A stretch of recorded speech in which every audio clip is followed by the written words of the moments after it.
ಆತ್ಮೀಯ ಕರ್ನಾಟಕ ರಾಜ್ಯ ಸರ್ಕಾರಿ ನೌಕರರೇ, ತಮ್ಮೆಲ್ಲರಿಗೂ ಸ್ವಾಗತ. ವಿಡಿಯೋನ ಸ್ಟಾರ್ಟ್ ಮಾಡೋಣ ವೀಕ್ಷಕರೇ. ಅದಕ್ಕಿಂತ ಮುಂಚೆ ನೀವು ಕೊಡುವ ಒಂದೇ ಒಂದು ಲೈಕ್ ನಮಗೆ ಸಪೋರ್ಟ್ ಆಗಿರುತ್ತೆ. ದಯಮಾಡಿ ವಿಡಿಯೋನ ಲೈಕ್ ಮಾಡಿ, ಅದರ ಜೊತೆಗೆ ನಮ್ಮ ಯೂಟ್ಯೂಬ್ ಚಾನಲನ್ನು ಕೂಡ ಸಬ್ಸ್ಕ್ರೈಬ್ ಮಾಡಿಕೊಳ್ಳಿ ವೀಕ್ಷಕರೇ.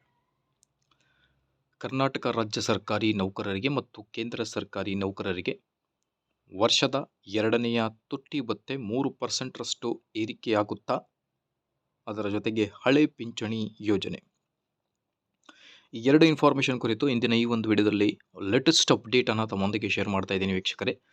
ವಿಡಿಯೋನ ಕೊನೆವರೆಗೂ ವಾಚ್ ಮಾಡಿ. ಅದರ ಜೊತೆಗೆ ನೀವೇನಾದರೂ ನಮ್ಮ ಯೂಟ್ಯೂಬ್ ಚಾನಲನ್ನು ಫಸ್ಟ್ ಟೈಮ್ ನೋಡ್ತಾ ಇದ್ದರೆ please like this video, subscribe to my channel ವೀಕ್ಷಕರೇ.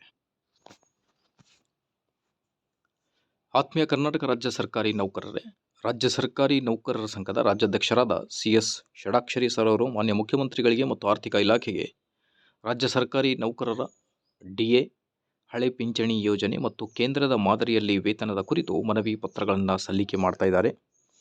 ಸೊ ಕರ್ನಾಟಕ ಸರ್ಕಾರಿ ನೌಕರರ ಜುಲೈ 2026 DA ಮತ್ತು OPS ಬಗ್ಗೆ ಲಭ್ಯವಿರುವ ಮಾಹಿತಿಯ ಪ್ರಕಾರ ಈಗ ಪ್ರಸ್ತುತ DA 15.75% ಲಭ್ಯವಿರುವ ಇತ್ತೀಚಿನ ಮಾಹಿತಿಯಲ್ಲಿ ತೋರಿಸಲಾಗಿದೆ. ಇದು 1/1/2020ರಿಂದ ಅನ್ವಯವಾಗಿದೆ.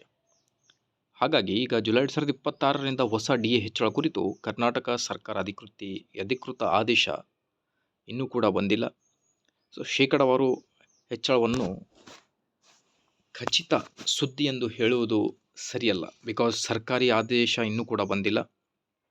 ಮೇ ಬಿ AICPI ಸೂಚ್ಯಂಕ ಆಧಾರದ ಮೇಲೆ 3%ರಷ್ಟು ಕೇಂದ್ರ ಸರ್ಕಾರಿ ನೌಕರರಿಗೆ ಏರಿಕೆ ಆಗಬಹುದು ಅನ್ನೋದರ ಬಗ್ಗೆ ಚರ್ಚೆಗಳು ಜೋರಾಗಿ ನಡೆದಿವೆ.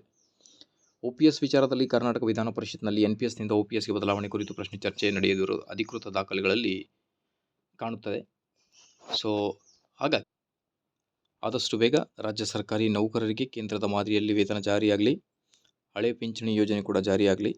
ಮೇ ಬಿ 2.5ರಷ್ಟು DA ಏರಿಕೆ ಆಗಬಹುದು ಅನ್ನೋದ್ರ ಬಗ್ಗೆ ಒಂದು ಹೋಪ್ ಇದೆ. ಆದಷ್ಟು ಬೇಗ ಆದೇಶ ಬರಲಿ. ಮಾಹಿತಿ ಇಷ್ಟದಲ್ಲಿ ಲೈಕ್, ಶೇರ್ ಆ್ಯಂಡ್ ಸಬ್ಸ್ಕ್ರೈಬ್.